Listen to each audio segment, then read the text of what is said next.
Hola, muy buenas. Bienvenidos a los Crypto Tax Space. Hoy una edición especial porque el invitado lo amerita y la locación también. Estamos transmitiendo este cuarto episodio de nuestra primera temporada y el día de hoy, bueno, ustedes lo conocen, una cara muy conocida, Aníbal Garrido, mejor conocido en todas las plataformas como Aníbal Crypto, director de la Academia BTC UCAP, uno de los principales generadores de cultura cripto que yo considero en este país, y no podíamos desaprovechar la oportunidad porque se han suscitado casos donde la criptoseguridad de las personas y empresas se ha visto cuestionada, e incluso de dispositivos que se usan para tal fin. Entonces, Aníbal, primeramente, buenas tardes, muchas gracias por aceptar la oportunidad y por recibirnos aquí en tu academia y por tener este excelente fondo que es el nodo Bitcoin. Precisamente este contenido se está generando cuando el bloque 961-460 Sí, correcto. está siendo validado. Lo certifica el nodo y Aníbal Garrido. Buenas tardes, bienvenido a su academia, hermano. ¿Cómo estás? Gracias, Jan. Un gusto estar aquí. Gracias por la invitación. Vamos a ir progresivamente, Aníbal, porque te estamos viendo demasiado en medios de comunicación, en redes sociales, hablando de USDT, de criptoactivos estables, y te vemos ahora hablando un poco de Bitcoin. Ahora mismo, ¿cuál es tu perspectiva sobre el uso y la adopción de Bitcoin a nivel global? A ver, Chainalysis muestra que a nivel de adopción, Venezuela es uno de los países más importantes en la región, el tercero en el continente.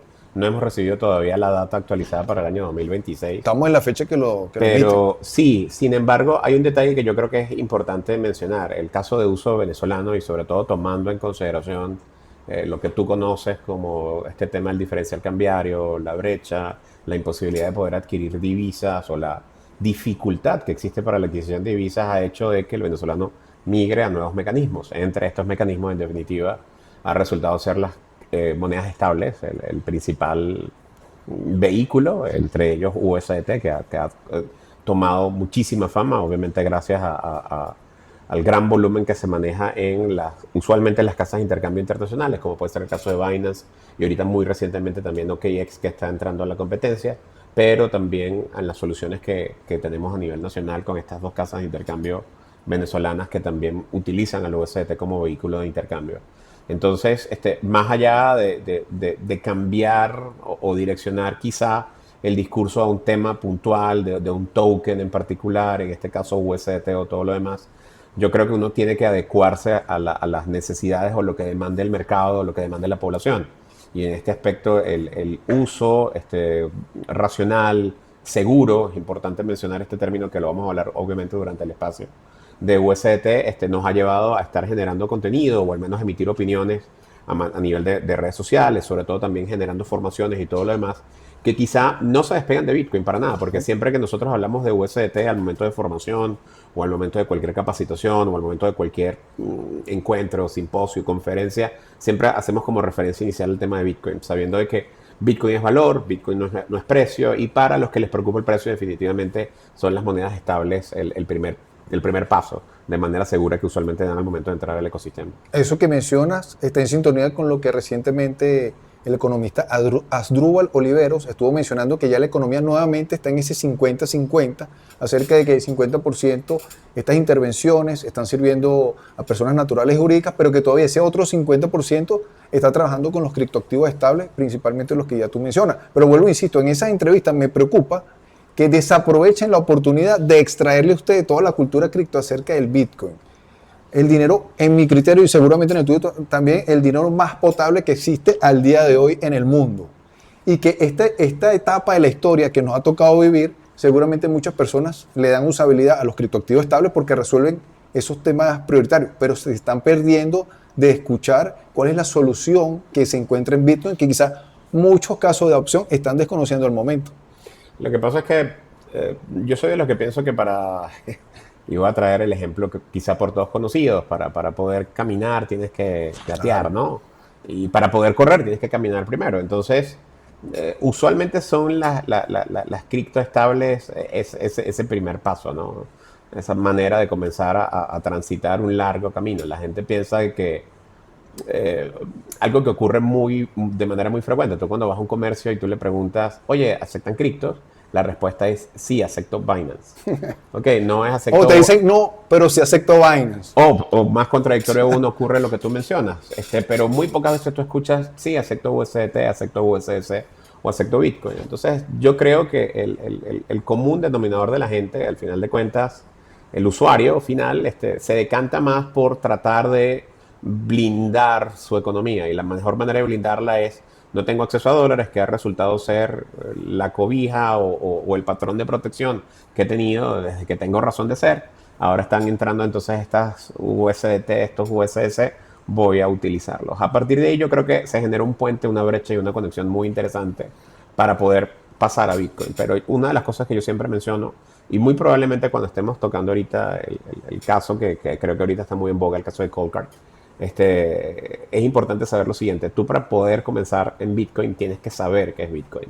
Y la gente que comienza en cripto usualmente no comienza en cripto por un tema de filosofía o un tema de anarquismo o un tema de resistencia a la censura. Comienza es para proteger su patrimonio. Y la mejor forma de poderlo hacer, repito, al menos en el caso particular del ecosistema venezolano, es a través de las monedas estables. Déjame saber si es cierto, pero creo que tu cypherpunk favorito es Adam Back. No, mi cypherpunk favorito es Hal Finney.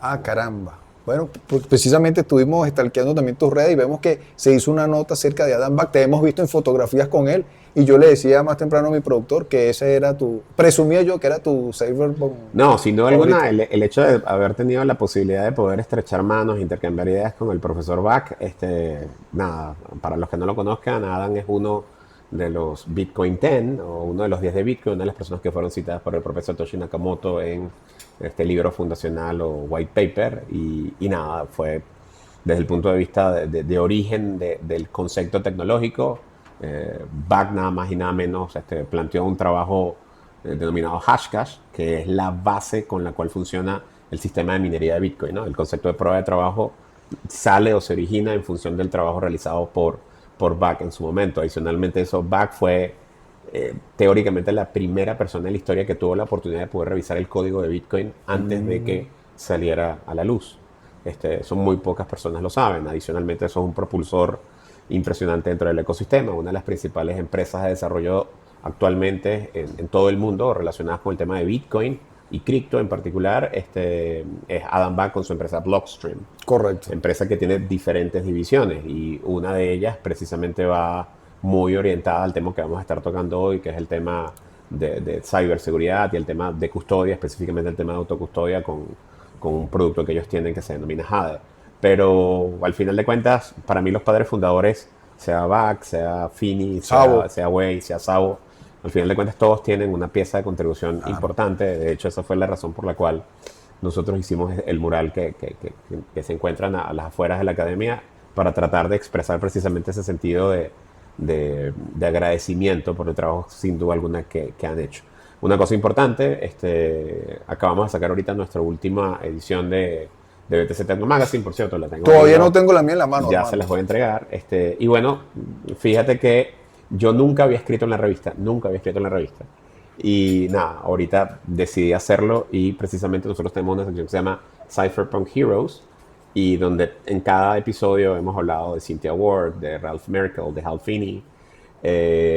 Y ahorita le estamos dedicando esta séptima edición a nada más y nada menos que el maestro Dan Bach. Lo estuvimos leyendo. Mira, creo que hemos calentado motores para la conversación, hemos generado cultura cripto, ya estamos a tono y ahí vamos entonces, como tú muy bien hiciste spoiler, vamos a ir hablando de este episodio que se llama Protocolos de Criptoseguridad. Entonces, ante hechos fortuitos, situaciones sobrevenidas, eventos sobre catástrofes naturales, ¿cuál sería la recomendación inicial que tú pudieses hacer?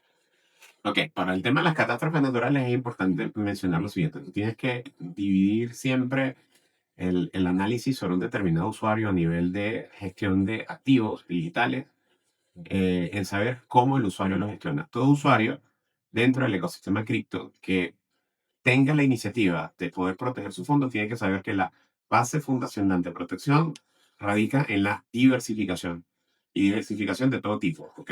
El primero de ellos tiene que ver con el tema de cómo yo voy a gestionar estos fondos. ¿Voy a delegar esa gestión o la gestión va a ser por mi cuenta? Entonces ahí salen dos grandes alas dentro del ecosistema. Los sistemas centralizados, llámese las casas de intercambio, y los sistemas descentralizados, llámese las famosas wallets, sean frías o calientes. Para el caso particular de los sistemas centralizados, Binance, OKX, BitGet, aquí en Venezuela, Crixto, Contigo, etcétera.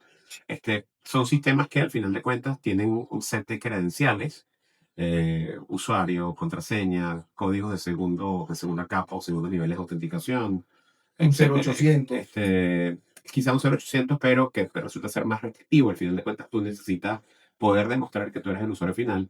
Ante escenarios de catástrofes, lo importante es poder armar un sistema de herencia que le permita a nuestros seres amados o a las personas que nosotros seleccionamos para este propósito de que tengan acceso a esas credenciales con el propósito de que puedan movilizar los fondos luego de nosotros no estar físicamente aquí en la Tierra, ¿no? De igual forma también entonces ocurre con los sistemas autocustodiados. Los sistemas autocustodiados quizá el mejor estilo de poder llevar, no, ya no estamos hablando de una credencial, un correo, sino que estamos hablando del famoso respaldo, la famosa frases semillas, o las diferentes capas de seguridad que se hayan puesto a disposición para nuestro sistema de autocustodia, también tenerlos inventariados, porque el primer elemento que siempre se hace al momento de levantar un sistema de herencia es generar un sistema de inventario. O sea, Claro. ¿cuáles activos tengo? ¿Dónde los tengo? ¿Los tengo en entes centralizados? ¿Los tengo en entes descentralizados? Y poder listar esto. Y aparte de listarlo, y quizá llevarlos a papel, quizá llevarlos a metal, o inclusive algunas veces también colocarlo en ciertos sistemas digitales. No hablo así de la frase semilla. Las frases semillas nunca deben tocar un entorno digital.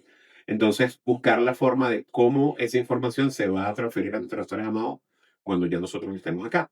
Existen sistemas electrónicos basados precisamente en el tema de presencialidad o poder emitir una señal para poderle decir al software, mira, yo aún estoy acá, De vida. que son los famosos Deadland Switch Ok. o switch del hombre muerto, ¿ok? Que en el cual, nada, tú tienes siempre que estar demostrando de que estás por ahí dando vueltas y en el caso de que eso no ocurra, entonces poder hacerlo. En el caso de autocustodia también existen mecanismos muy interesantes llamados block times o tiempos de Claro. bloque en el cual tú tienes la capacidad de poder bloquear, o sea, tú le puedes conceder a tus seres amados las frases semillas de una determinada billetera, pero esa billetera no va a tener la capacidad de poder mover los fondos hasta una determinada fecha. Que cumplan 18 o 21 años, por ejemplo. O que inclusive existen condiciones de programación a través de mini scripts que tengan la capacidad de que si una billetera no se mueve por un periodo determinado de tiempo, Ok. a partir de ese periodo determinado de tiempo, entonces comienza un cronómetro. Ok. ¿Ok? Y ese cronómetro puff hace que automáticamente se libere la capacidad de poder movilizar Un la tiempo semilla. estimado después que ya no Sí, hice la... eso se hace con soluciones avanzadas, no. Usualmente las soluciones que nosotros conocemos, no son soluciones de software o clientes de software que nosotros conocemos no permiten o no proveen ese tipo de características o de features, pero sí hay software especializado. El caso, por ejemplo, de Liana Wallet, ¿ok? Tiene la particularidad y un software muy amigable, muy user-friendly, que te permite precisamente poder condiciones de gastos, así es como se denominan, en la cual sea el tiempo, sea un multifirma, sea lo que Ujú. corresponda, te permita de una u otra forma, repito, poder garantizar que la custodia de los fondos, la tendencia de los fondos pueda ser concedida o cedida a nuestros seres amados en el caso de que Papá Dios nos llame.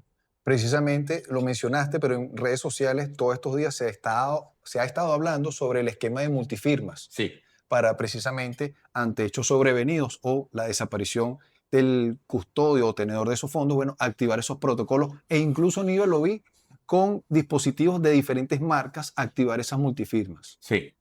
A ver, es importante mencionar lo siguiente, porque creo que estamos pasando del Sí, nivel básico a un sí, sí, nivel sí, no, súper, nos súper, fuimos muy rápido, pero súper avanzado, ¿no? Dentro, y aquí es importante también pasar una línea diferencial. Los esquemas multifirma son esquemas que se utilizan para añadir una capa de seguridad muy robusta a sistemas autocustodiales, ¿ok? Sistemas en donde el usuario sea el dueño en la gestión de los fondos. Las multifirmas no existen en los sistemas centralizados. Existen bajo otro criterio, ok. ¿ok? Por ejemplo, Binance tiene la capacidad de poder, un usuario con un nivel de acreditación inferior poder generar una transacción y que esa transacción sea aprobada por un usuario con un rol superior. Pero eso son solamente para cuentas empresariales, ¿ok? Y no quiero entrar ahorita en ese detalle.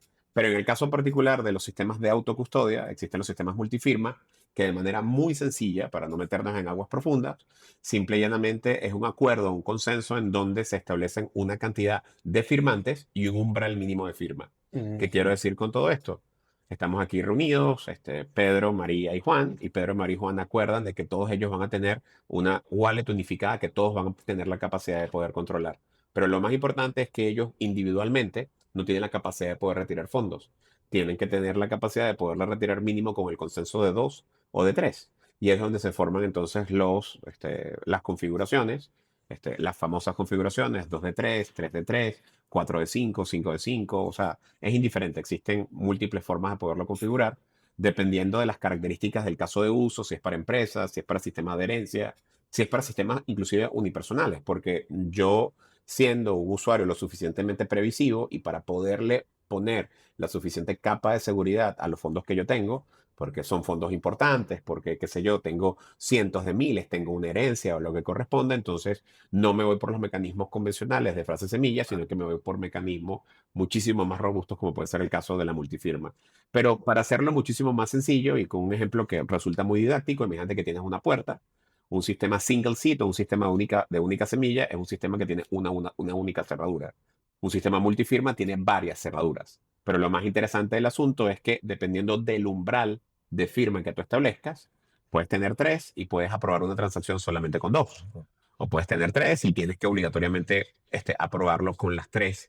Entonces, ese tipo de cosas son las que permiten de una u otra forma, repito, añadir una capa de seguridad muchísimo más robusta y garantizar que ante casos de posibles ataques o inclusive cumpliendo con políticas de tesorería de determinadas empresas se tenga la capacidad de poder establecer sistemas de pago controlados desde el punto de vista financiero y administrativo. E incluso ante hechos catástrofes naturales como la que ocurrió aquí en Venezuela, si ese esquema, que por cierto lo vimos en el curso que hicimos contigo de las wallets, Sí. si hay un esquema que permite que lamentablemente no existe una de las personas que tenía esa frase, bueno, hay dos que sí la pueden accionar, entonces no se pierden totalmente los fondos. También, Parece repito, que funcionaría. no, repito, es que se utiliza muchísimo en sistemas de herencia. Al final de cuentas, la persona deja de estar y las otras personas que usualmente no conocían de la existencia de las semillas llegan Ajá. las semillas, pero lo más importante, las semillas de forma individual no permiten la movilización.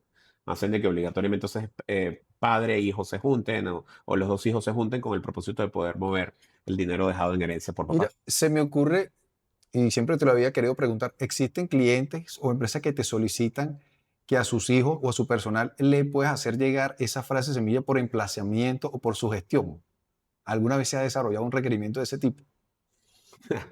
Te cuento, No quiero revelar aquí protocolos privados de nadie. no, mira, existen todo tipo de mecanismos y casos que nosotros hemos tratado.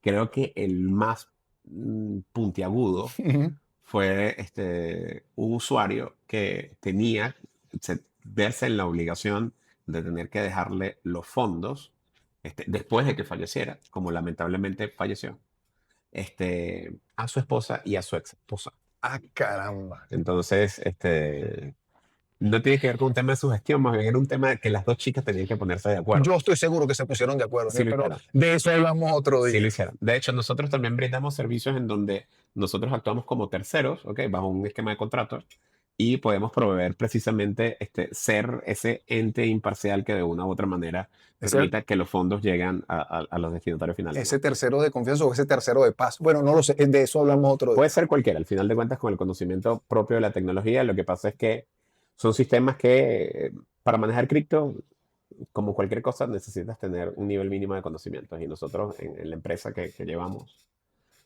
nada, nos encargamos de eso.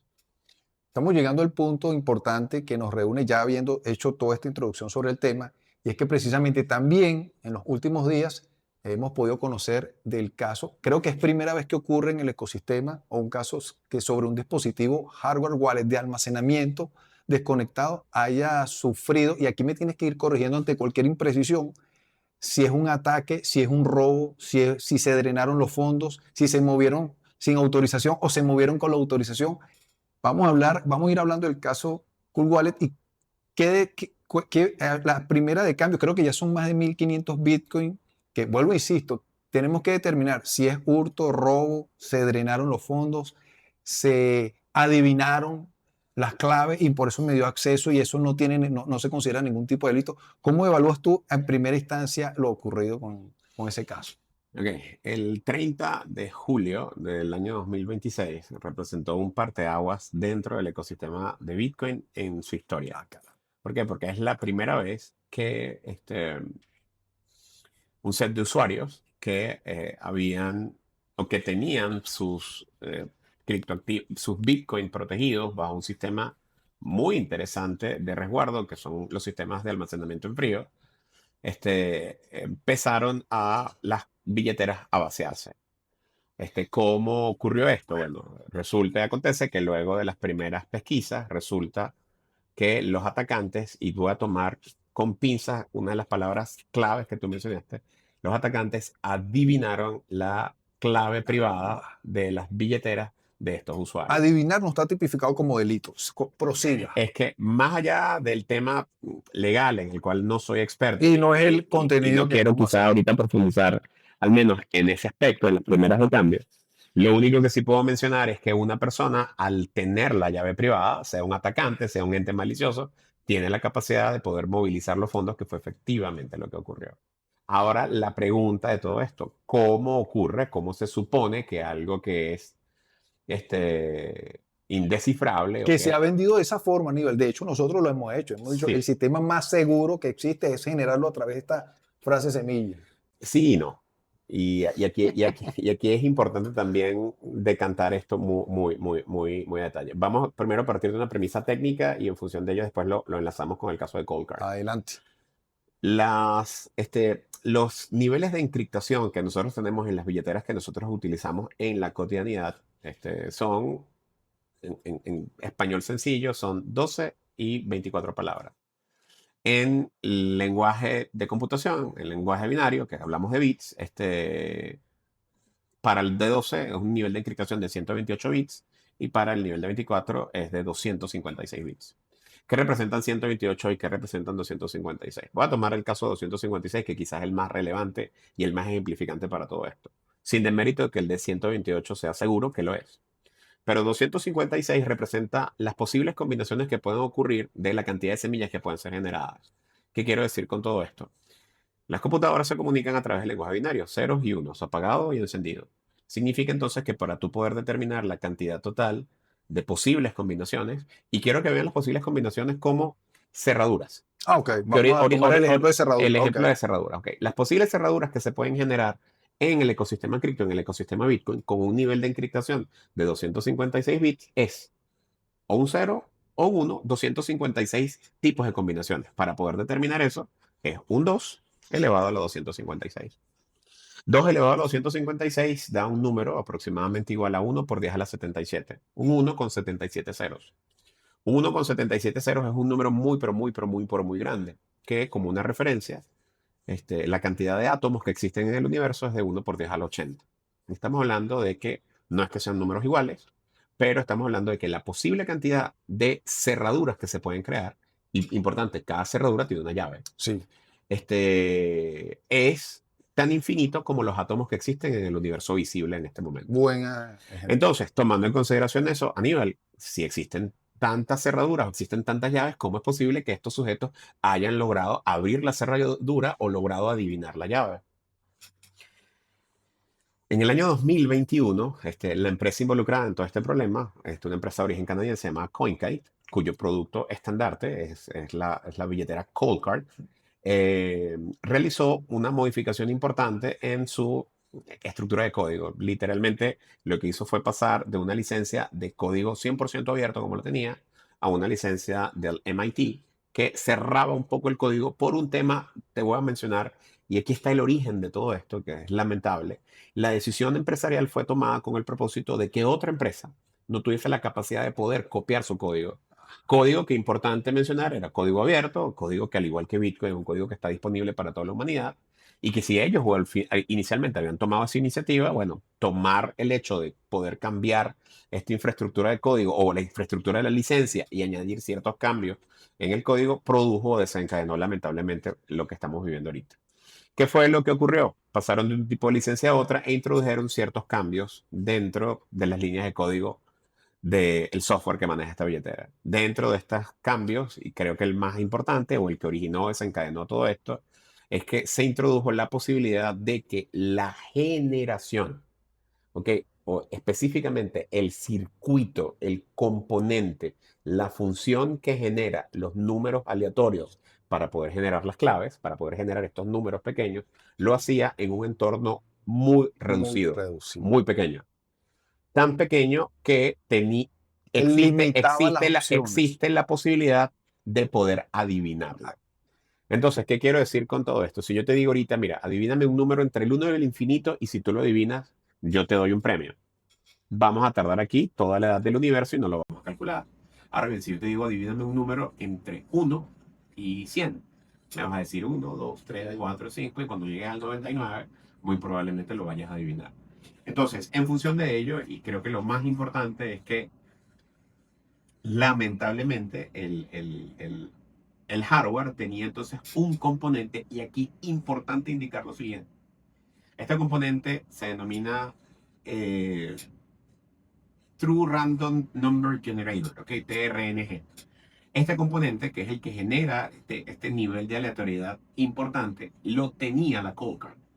Pero adicionalmente a eso tenía otro componente que se llamaba PSRNG, Pseudo Number Generator, que, que permitía generar números de manera pseudo aleatoria, es decir, sin el nivel de seguridad o sin ese umbral súper gigantesco al cual nos estamos refiriendo.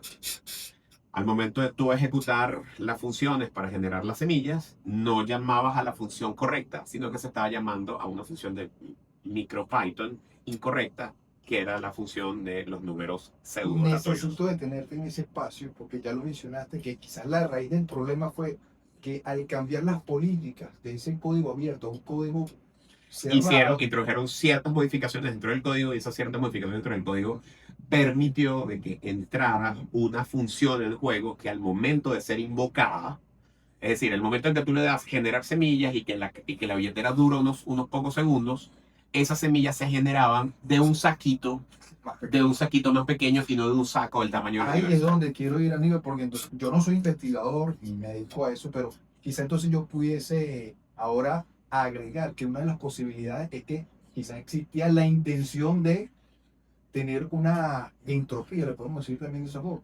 Aplica. No, es que al Más final, limitada la es que, trampa. no, es que al final de cuentas, todo lo que estamos hablando, lo que pasa es que no he querido introducir el término, pero ahorita que tú lo traes a colación, todo lo que nosotros estamos hablando, al final de cuentas, se refiere a los niveles de entropía. Si yo pongo- Realmente lo que ocurrió, el análisis técnico de lo que ocurrió es que Coldcard tenía un circuito que permitía generar semillas con baja entropía. Y cuando digo baja entropía, es baja aleatoriedad. Cuando digo baja aleatoriedad, digo baja impredecibilidad. Es decir, existe la posibilidad con los equipos Coldcard, con el software afectado, de poder calcular la semilla. Y tú calculas una semilla, calculas un número y te vas a la blockchain y preguntas, ¿aquí hay plata? No. Calculas otro número, ¿aquí hay plata? No. Y tú dirás, Aníbal, pero eso resulta sumamente complejo. Con un equipo de cómputo, con un equipo PC, podemos estar hablando de que se pueda realizar el barrido a todo este séquito de billeteras. Para que tengas una idea, el nivel de encriptación que estaba utilizando Coldcard con el imprevisto fue de 40 bits. Y tú me Muy dirás, bajo. oye, Aníbal, pero ya va. Porque fíjate que 40 y tú me dijiste ahorita 128 Ajá, y 256. Es decir, pero Aníbal, si todo el universo son 128, 256, con 40 es tres veces un tercio del tamaño del universo. No, porque resulta ser que los cálculos a nivel de encriptación se incrementan de manera exponencial. Entonces, dentro de ello, para que tengan una idea, y ustedes dirán, es un número muy grande, a nivel de computación no es un número muy grande, con una encriptación de 40 bits se puede producir aproximadamente 1 billón de direcciones. Y 1 billón de direcciones pueden ser barridas por una computadora en periodos de 1, 2, 3 horas. perfecto. Pero fíjate que te estás escapando de la pregunta es, ¿qué interés tendría una compañía que fabrica estos dispositivos de disminuir esa capa de seguridad? No, lo que pasa es que la función de pseudonúmeros aleatorios pertenece a la librería de código de software que utilizan los equipos. Entonces se trajo Claro, está. el código por defecto, y el problema es que al momento de la invocación no se detectó durante el periodo de auditoría. Aquí la falla más importante Ajá. que Si hay que buscar a un culpable, ¿por dónde sería? ¿Quién sería los primeros candidatos? este, más allá de señalar que fue CoinKite, que fue el propio desarrollador, que obviamente todos los ojos del mundo en este momento están puestos sobre CoinKite, es importante mencionar que la falla en la ejecución de auditoría, ningún código es perfecto ya. Lo tengo claro. No existe código perfecto, ni siquiera Bitcoin. Bitcoin ha tenido dos fallas a lo largo de la historia. Una, afortunadamente, fue corregida por Satoshi Nakamoto y otra fue corregida por la comunidad en 2013-2014. ¿Qué es lo que quiero decir? Todo código tiene una puerta trasera, todo código tiene una falla. Entonces, la tecnología en su carácter agnóstico, o sea, es neutral, no es ni buena ni mala, igual que Bitcoin. Tú puedes utilizar Bitcoin para cosas buenas, puedes utilizar Bitcoin para cosas malas. Pero si tú escaneas un código y el código tú consigues un error y eres un hacker de cuello blanco, corriges el error. Claro. Pero si eres un hacker no ético o que busca es el propio beneficio, entonces vas a utilizar esa brecha del error. Por eso es que se necesitan las auditorías. Y disculpa, lo comentabas tú en redes sociales, creo que fue en X, que decía, bueno, si existen los códigos abiertos, ¿quiénes se están dedicando verdaderamente a auditarlo y si están corriendo esas auditorías en realidad? Es que precisamente hablando de todo este concepto de Bitcoin y que yo lo sintetizo en el tema de teoría de juegos, ¿cuáles son los verdaderos incentivos para que códigos tan sensibles como el caso de los códigos abiertos asociados a las billeteras efectivamente estén siendo auditados? Hay un tema en particular, porque esto también podría generar o desencadenar desconfianza dentro del ecosistema. Actualmente se existen auditorías, actualmente se existen revisiones, pero en la forma en cómo están siendo llevadas por las propias empresas, se lo estaban dejando a los propios desarrolladores. Entonces los desarrolladores, nada, generaban el código, hacían las compilaciones, hacían las pruebas en backtesting, en backstage, Okay. en staging, en las secciones de staging o de development, y los pasaban directamente a producción. Entonces, durante esas etapas, ¿cuántas auditorías se implementaron? Nosotros tenemos el falso concepto de que el principal auditor de Trezor es Ledger y que el principal auditor de Coldcard era otra empresa y así sucesivamente. No tenemos que caer en el falso error, en el falso concepto de que porque yo tenga una fábrica competencia, yo voy a buscar los errores de la competencia. O sea, si no tengo algo que realmente me anime, como el caso de un bounty, una recompensa o algo por encontrar errores, posiblemente no lo consigamos. Y adicionalmente eso sí no existe dentro de las políticas de ciberseguridad de la propia empresa. Entonces aquí realmente lo que ocurrió fue que un error catastrófico de unas dimensiones completamente imprevistas literalmente destruyeron la confianza en una solución de software, porque eso también es importante, en una solución de hardware, porque Ok. esto también es importante mencionarlo. Las otras soluciones que actualmente se encuentran en el mercado, a mencionar Trezor, Bitbox, Blockstream, inclusive hasta los mismos de Ledger, que son códigos cerrados, no se vieron afectados. ¿Por qué? Porque sus chips, al final de cuentas, sí tienen el componente o sí tienen el circuito de generación del número aleatorio correcta. Repito, lo que ocurrió con Coldcard fue eh, algo que Un precedente originalmente ahora. algo se originó con Ego, y digo que se originó con Ego. En 2021, cuando Coldcard toma la infame decisión de cambiar de tipo de licencia, fue porque la otra compañía, Foundation, ¿okay? Los fabricantes de Passport, nada, decidieron copiar su código. Ante todo este escenario, creo que resulta completamente importante poder definir ciertos puntos hacia el futuro a partir de lo que acaba de ocurrir. Mira, para cerrar el tema, entonces, actualmente los fondos están en unas wallets que tienen todos los ojos, o Todos. prácticamente, o muchos ojos, no voy a decir todos los ojos del mundo, No, pero todos los ojos del muchos mundo, ojos están puestos Bitcoin sobre el está pasando. movimiento de esas wallets. ¿Qué presumes tú que va a suceder? O sea, si hay un movimiento, si hay No, la utilización ya de los los hubo, mixers. ya los hubo, ya se están mezclando y se están utilizando medidas de ofuscación y todo lo demás, pero nada, existen herramientas tecnológicas lo suficientemente potentes. No hay crimen perfecto, ¿ok? Y un crimen Vuelvo a insistir, disculpa que te interrumpa, pero ya tú le estás poniendo la etiqueta de crimen. ¿Es un crimen entonces? El que yo haya adivinado, el que el sujeto o los sujetos del grupo que haya perpetrado este movimiento de los fondos, ¿es un crimen? el dinero te corresponde. El dinero es tuyo, el dinero te lo ganaste con el sudor de tus lágrimas, Definitivamente no. o tú dices, no, me lo conseguí por suerte. No te lo conseguiste por suerte. Armaste tu estratagema, No, ¿ok? Con el propósito de, al ahí final de queda cuentas, claro. cometieron delito. Entonces, sí, efectivamente los fondos han sido sustraídos y robados sin autorización. Dentro de todo este escenario, esperamos que, obviamente, las autoridades y las empresas encargadas de análisis de cadena tengan la capacidad, desde el punto de vista tecnológico, va a resultar muy complejo, de poder trazar estos fondos y poder recuperarlos y en función de esto tratar de retomar un poco de la confianza perdida. Pero aquí yo quiero traer algo importante a colación Adelante. y yo no veo las cosas como el vaso medio vacío, yo lo veo como el vaso medio lleno. Robaron el banco y tú estás viendo la noticia como usuario. Sales corriendo al banco y cuando vas al banco y dices, en este momento la plataforma está caída. Cuando ocurrió lo que ocurrió, se le alertó a todo el mundo y a todos los usuarios del ecosistema y los usuarios fueron a sus billeteras y ellos de manera autónoma y autogestionable Buen tuvieron la punto. capacidad de poder trasladar los fondos de un sitio a otro más seguro, a un sitio que estaba en compromiso, a un sitio que ellos han podido determinar que Más era seguro. más seguro, que ha podido ser inclusive hasta una casa de intercambio. Exactamente. En este escenario, la autocustodia te da un poder inconmensurable, pero ese poder inconmensurable tú tienes que saber de que tienes una gigantesca responsabilidad sobre tus hombros al momento de aplicarlo. Entonces, cosas importantes que salen a partir de este episodio. Número uno, tenemos que depender 100% de las billeteras frías. Las billeteras frías siguen siendo el mejor mecanismo de resguardo de fondos en el ecosistema cripto. Importante mencionar, las billeteras frías tienen tres funcionalidades. La primera, la función que le estábamos delegando hasta el 30, que era la de generación de semillas. Número dos, mantener la semilla fuera de línea. Y número tres, el tema de la firma de transacciones. Correcto. Aquí no se vio afectada la firma de transacciones, aquí no se vio afectado que la semilla saliera del dispositivo. Aquí lo que se ve afectado es que lamentablemente la baja entropía, la baja aleatoriedad para la generación de las semillas de los equipos Coldcard MK2, MK3, MK4, MK5 y Coldcard Q se vieron afectados. Los usuarios, por ejemplo, de las Coldcard MK1 no salieron afectados. Usuarios que generaron su propia entropía, que generaron sus propias semillas, no salieron Tampoco. afectados. Claro. Y usted me dirá, Aníbal, ¿y cómo se genera uno la propia entropía? Bueno, hay mecanismos para poder generarla.